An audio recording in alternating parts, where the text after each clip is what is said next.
Hello everybody. आज हम बात करेंगे एक कॉमन स्किन कंडीशन जो कि सब लोग परेशान रहते हैं जिसको लेके, जिसका नाम है पिंपल्स। मेडिकल टर्म में इसको हम एक्ने वल्गैरिस बोलते हैं। बेसिकली ये एक बैक्टीरियल स्किन कंडीशन है जो कि कॉज होता है एक बैक्टीरिया से जिसका नाम है प्रोपियोनिबैक्टीरियम एक्ने।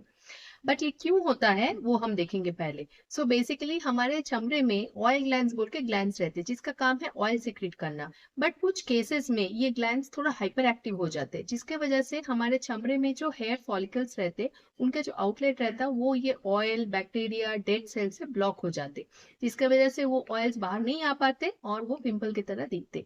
काफी पेनफुल रहता और डिस्फिगरिंग रहता। यंगस्टर्स में भी उनको सेल्फ स्टीम बहुत कम हो जाता क्योंकि वो पूरे चेहरे में दिख जाता बोल के। इसका ग्रेड्स हैं, ग्रेड 1 to 4, जहाँ पे ग्रेड 1 में हम लोग को ब्लैक हेड्स व्हाइट हेड्स रहता, टू ग्रेड 4 जहाँ पे बहुत पेनफुल नोड्यूल सिस्ट वैसा रहते। सो ये किन किन में दिखाई देता है? जनरली इसका ऑनसेट स्टार्ट होता है प्यूबर्टी से, जैसे 13 to 14 ईयर्स के उससे दिखाई देता है। इट कैन, अब ये जाएगा 30 साल 35 साल में भी आजकल दिख जाता है पिंपल। तो अब इसके ट्रीटमेंट में जैसे हम लोग आएंगे, कैसे ट्रीट करना है। पहले तो देखिए, आप वो ओटीसी काउंटर से लेके दवाइयाँ ये सब नहीं इस्तेमाल करना है। आपको एक सर्टिफाइड डर्मेटोलॉजिस्ट के पास जाना है। तो जैसे ही आप जाएंगे वो पूरा हिस्ट्री लेंगे कि कब शुरू हुआ, कैसे शुरू हुआ, अगर कोई ट्रिगरिंग फैक्टर्स है नहीं है। अब देखिए, इस पीपल इंटरनल कॉजेज से भी हो सकते हैं, एक्सटर्नल कॉजेज से भी हो सकते हैं। तो एक्सटर्नल कॉजेज जैसे एक छोटा सा डैंड्रफ से भी आपके फोरहेड में बहुत ज्यादा पिंपल दिख सकते हैं। इंटरनल कॉजेज जैसे पीसीओडी, जो पॉलिसिस्टिक ओवेरियन सिंड्रोम है जो वुमेन में दिखता है वो, नहीं तो thyroid issues, vitamin issues, iron level. तो ये सब पूरा चेक करना रहता है। जब ये सब चेक करके हमको कॉज मिलेगा तो पहले तो उसको करेक्ट करना है हमको, और उसके बाद हमको ट्रीटमेंट में जाना है। क्योंकि अगर वो करेक्ट नहीं करके हम ब्लाइंडली ट्रीटमेंट करते रहेंगे तो आपका पिंपल कभी कम नहीं होगा। जितने देर आप ट्रीटमेंट लेंगे उतना देर अच्छा रहेगा, फिर उसके बाद वापस आपको आ जाएगा। तो जब आप वो एवेल्युएशन हो जाएगा आपके पास डॉक्टर के पास, तब आप जाएंगे ट्रीटमेंट प्लान में।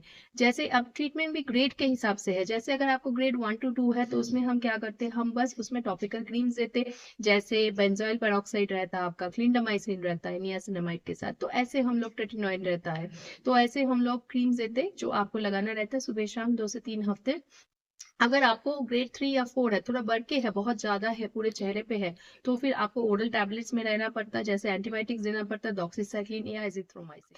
अब मान लीजिए ये आपको एंटीबायोटिक लेने के बाद भी काम नहीं कर रहा है, एंटीबायोटिक्स बोलिए, टॉपिकल क्रीम्स बोलिए, सब लगा लिए, सब कर लिए, इससे भी कम नहीं हो रहा बोले तो तब आपके पास और भी सोल्यूशन है। आपको फिर डर्मेटोलॉजिस्ट के पास वापस जाना है और इन हाउस ट्रीटमेंट्स रहते, जैसे केमिकल पील्स रहते, रेजर्स रहते।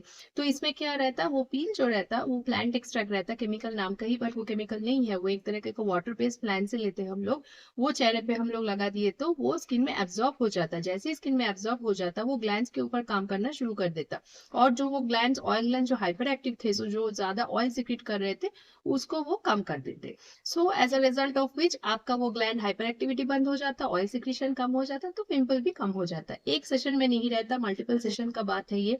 आपको एक 4 से 6 सेशन 15 दिन में एक बार कराना रहता है। 3 महीने में पूरा पिंपल आपका क्योर हो जाता है। और उसके बाद लेजर्स भी हैं, आप लेजर्स भी करा सकते हैं, उससे भी पिंपल का बहुत फायदा होता है। तो ये है पिंपल के ट्रीटमेंट प्लान्स। और खाने में, डाइट में भी थोड़ा परहेज रखना रहता है। जैसे आप oily, junk food, spicy food, बाहर खाना थोड़ा कम कर देना है।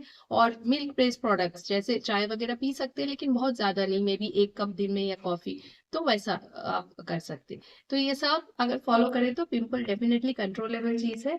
और जरूरी बात यह है कि आप अच्छे डर्मेटोलॉजिस्ट के पास जाइए, आपका चेकअप कराइए, तो पूरे पिंपल क्लियर होने के 100% चांसेस रहेंगे।